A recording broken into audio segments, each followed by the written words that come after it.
Story 1. Back in 2020, when the pandemic turned everything upside down, I was scrambling to make ends meet. I got laid off from my retail job in Raleigh, North Carolina, and with bills piling up, I started driving for Uber at night. It wasn't glamorous. Late hours, weird passengers, the occasional drunk spilling soda in the back, but it paid the bills. One Friday night in October, around midnight, I dropped off a guy at a hotel on the edge of town and was about to call it a night when my app pinged with a new request. The pickup was just 6 minutes away, outside a bowling alley in a strip mall. The name on the ride said Ethan, and I figured it'd be a quick one. I accepted and headed over. The place was dead when I got there. No cars, just a few flickering parking lot lights, and the bowling alley looking dark and closed. Then I saw him, standing under one of the lights. He was tall, maybe 6'2", wearing a gray hoodie and jeans, hands shoved in his pockets, head down like he was lost in thought. I rolled down the window and asked, "You, Ethan?" He nodded slowly, didn't wave, just walked over and slid into the back seat behind me. I started the trip, checking the app to confirm the destination, on some residential spot 20 minutes away I'd never been to. I asked if it was right, and he said, "Yeah, that's right," in this quiet, flat voice that felt off, not drunk or anything, just empty. I shrugged it off and hit the road. For the first 5 or 6 minutes, he didn't say a word. I'd glance in the rearview mirror now and then, and every time he was staring straight ahead, not at the window, not at his phone, just at the back of my head. It gave me this creepy chill, like he was studying me. I tried to break the ice, asked how his night was going. He paused, then said, "Just needed to get out of there." I asked where, and he mumbled, "Doesn't matter," shutting it down. I let it drop, but the silence felt heavier after that. About 15 minutes in, I noticed we were heading into a really isolated part of town. No streetlights, just big yards and thick trees closing in. My gut started twisting. Then he leaned forward and said, "Actually, pull into that driveway right there." He pointed to a house on the right. It was pitch black, no lights inside or out, with an overgrown lawn and peeling paint. Looked abandoned. I asked, "Is this your place?" He just said, "Just pull in." I hesitated, but I turned in and stopped near the house. He didn't get out. I looked back and asked, "Everything all right?" He stared at the front door and said, "Wait here." Before I could argue, he stepped out and walked around the side of the house, disappearing from view. I sat there, engine idling, feeling the weight of the empty night around me. 2 minutes passed, and I couldn't shake the feeling something was wrong. The trip was still active, but my instincts screamed this wasn't normal.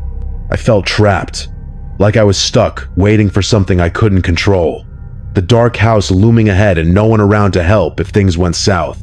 Sitting there in that dark driveway in Raleigh, waiting for Ethan to come back, felt like forever. The house loomed in front of me, silent and eerie, and I kept glancing at the side where he disappeared, my hands tight on the steering wheel. I didn't want to drive off and risk a penalty on the app, but my gut was screaming something wasn't right. After about 2 minutes, I decided to end the trip manually, figuring I'd mark it complete and get out of there. I shifted to reverse, ready to back out, when I saw him coming back, fast. He rounded the corner, hands empty, his face twisted into this weird mix of anger and excitement that made my stomach drop. I unlocked the doors, not wanting a fight, but every part of me was yelling not to let him back in. He opened the rear door, slid in, and said, "Take me to the other place." I asked what he meant, and he just said, "Just drive, I'll tell you." I told him he needed to put it in the app, but he stared at me through the mirror, silent. I repeated myself, firmer this time, "I can't take you anywhere unless you put it in the app." He didn't budge, just kept that unblinking gaze on me. After a tense few seconds, he muttered, "Take me back to where you picked me up." I was too rattled to argue, so I started heading back toward the strip mall. The whole drive, I felt this heavy pressure in the car. He wasn't talking, but I could feel his eyes boring into the back of my head, the hairs on my arms standing up. I tried to lighten the mood, said, "Rough night, huh?" He replied, "You could say that." I asked if everything was okay, and he said, "Not yet." That sent a chill down my spine, and I didn't dare ask more. When we got back to the bowling alley, I parked under the same light where I'd picked him up. Before I could say anything, he leaned forward and asked, "You ever wonder how you're gonna die?" I froze, forcing an awkward laugh. Not really something I think about. He didn't laugh back, just leaned back in his seat, staring at me. After a beat, he said, "I think about it all the time." Then he opened the door and stepped out, leaving it half open for a second, standing there like he was deciding something. He looked right at me and said, "You picked the wrong guy up tonight." Then he shut the door and walked off into the darkness behind the bowling alley. I sat there, too shaken to move, my heart pounding as I watched his figure fade. Eventually, I drove home, constantly checking my mirrors, half expecting to see him following. When I got home, I checked the trip details on the app, and something was off. The name wasn't Ethan anymore. It was blank, no profile, no history, like the ride never happened. I contacted Uber support, but they said the data was unavailable. Some glitch or cancellation excuse. I know what I experienced though. That quiet voice, that stare, those words. I've never seen him again, and I hope I never do. But every time I get a late night ping in a dim lot or a silent passenger climbs in, I feel that same helplessness, that nagging sense he might still be out there, watching, waiting for the next wrong car to pick him up. Story 2. Hey, so back in 2021, I was driving for Uber full-time out here in Austin, Texas. Mostly nights because I'm a night owl, and the tips are better when people are stumbling out of bars. Living in a tourist-heavy city like this, the gig was steady, especially in the summer when the streets were buzzing. One Saturday night, around 1:30 a.m., I just dropped off a rowdy group of college kids who wouldn't stop yelling. Man, my ears were ringing. I was glad to see a new request pop up, something quieter for a change. The name was Ryan, and the pickup was on a small side street just off downtown. Weird thing was, the pin was in a strange spot, not near any bars or apartments, more like the back lot of an old strip mall. I figured it was just a GPS glitch. Happens all the time, so I headed over. When I pulled up, there was this guy standing at the corner, hoodie up, jeans on, staring down at his phone. I rolled down the window and said, "Ryan?" He nodded, got in the back without a word. "No? Hey, no small talk, nothing." He didn't smell like booze or seem high, just really quiet, like he was somewhere else in his head. I asked how his night was going, and he didn't answer, just sat there. Some folks aren't chatty, so I didn't push it and started the ride. The drop-off was on the other side of town, about 25 minutes away in a suburban neighborhood. I'd only been to once or twice. It was dark out there. No streetlights and spots. Just houses spaced far apart with big yards. Felt pretty isolated. About 5 minutes in, I noticed Ryan had his phone out, but he wasn't texting or scrolling. He was holding it flat on his lap, flashlight on, the beam pointing up toward my seat. It was odd. Like he was trying to light something up, or maybe signal something. I chuckled a bit and asked, "Everything all right back there?" He mumbled, "Yeah," and turned the flashlight off, but the tension didn't leave. The next 20 minutes were dead silent, just the engine humming and this weird vibe building. I couldn't put my finger on it, but he felt off, not threatening exactly, just unsettling, like he was carrying something heavy I couldn't see. We got to the neighborhood, and I followed the GPS to the house. It was totally dark. No porch light, no glow from inside, nothing. I asked, "Is this the right place?" Ryan didn't say a word, just sat there staring out the window. I turned around, repeated myself a little louder. "Hey, is this it?" He finally nodded, so I put the car in park and said, "Have a good night." He didn't move. I waited, asked again, "You good?" He reached for the handle, stepped out, but left the door open, standing there facing the house. A few seconds turned into a minute, and I was starting to feel trapped, like I was stuck in this empty street with no one around. My gut was telling me something was wrong, but I didn't know what to do. Leave and risk a bad rating, or stay and wait for whatever he was planning. Sitting there, in that dark Austin neighborhood with Ryan standing outside my car, door still open, felt like time was stretching out forever. I waited, watching him stare at that empty house, my hands gripping the wheel as the silence pressed in. A minute passed, and I was about to say something when he suddenly turned, looked right at me through the open door and said, "I need to go back." I blinked, confused, and asked, "Back where?" He said, "Where you picked me up." His voice flat. No emotion, just this weird urgency. That was a 25-minute drive, and I wasn't sure I could just turn around like that. I told him he'd have to request a new ride, but he begged, "Please, I need to go back."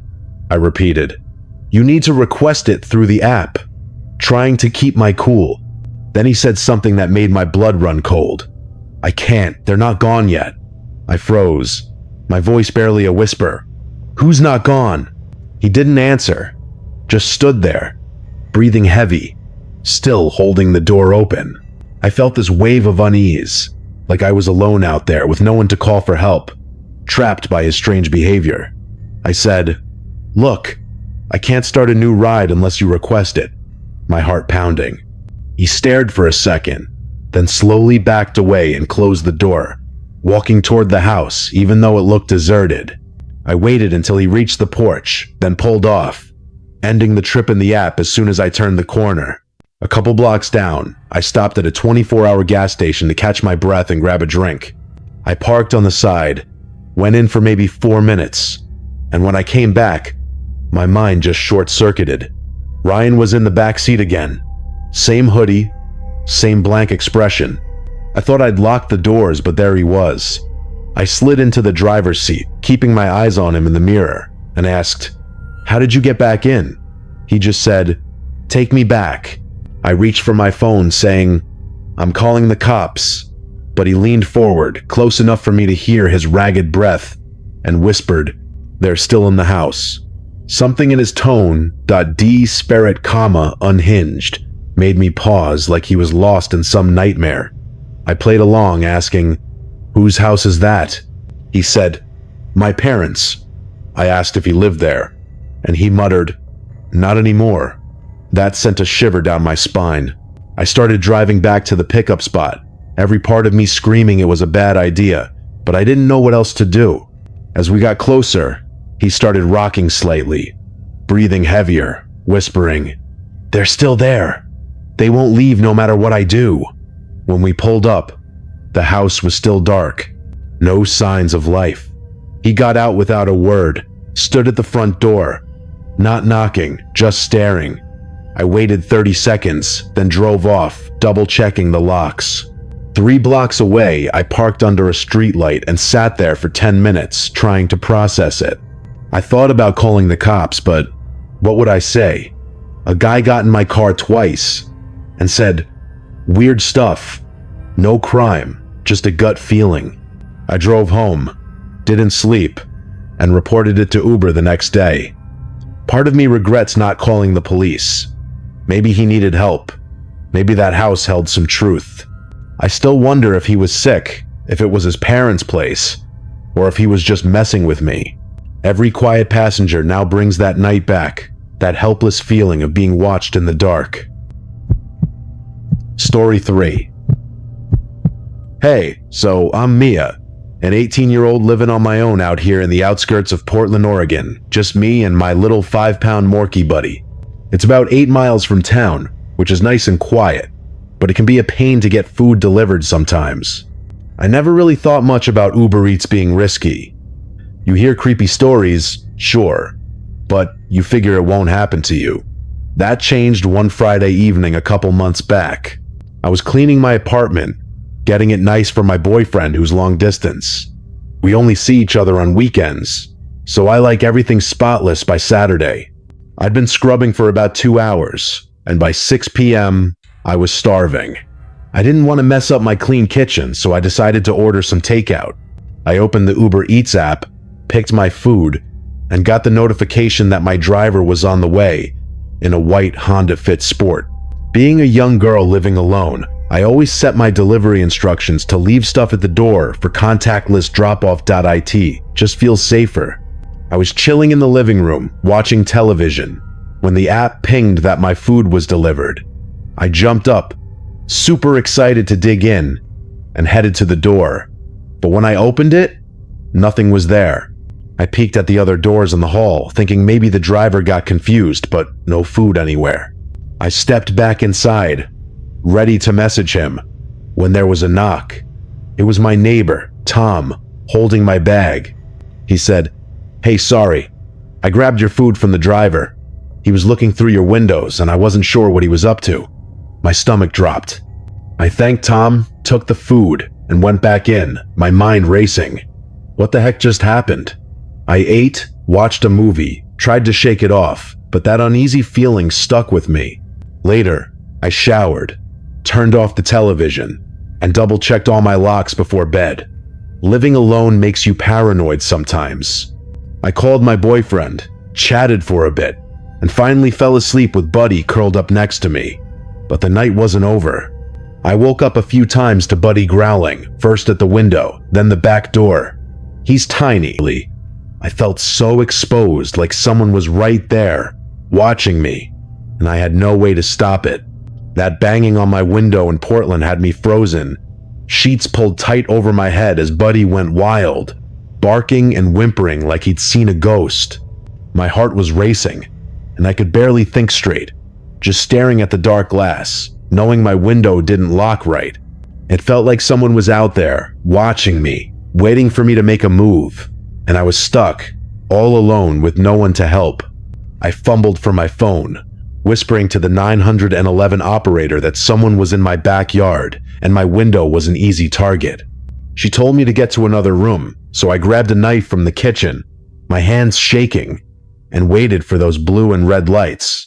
It felt like hours, just me and Buddy hiding, the silence outside making it worse.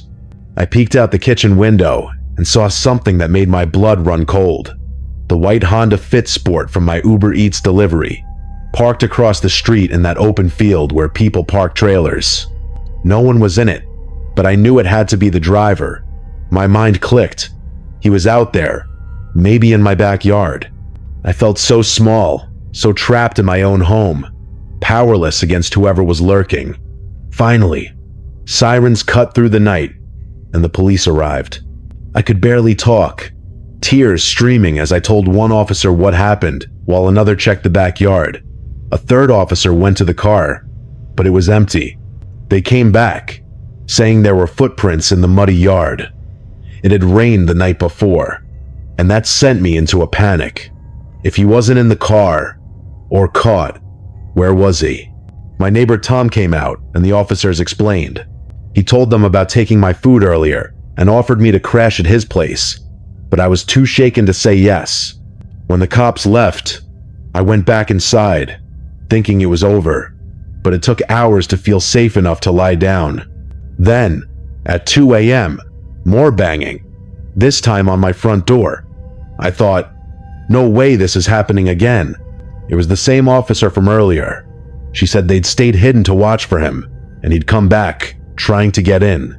They caught him, and she assured me he was arrested, no more worries. My heart sank with relief, but I couldn't sleep after that. I thanked her, locked every door and window, and just sat there, replaying it all. That feeling of being watched, of being so alone and helpless in my own space, stuck with me. I haven't used Uber Eats when I'm home alone since. It's not worth the risk. Even now, with it being 10:02 p.m., on the 17th of June, 2025, here in my apartment, I catch myself glancing at the windows, wondering if someone's out there, waiting for a chance to make me feel that way again. Buddy's still my little watchdog, but some nights, his growls remind me how close it all came.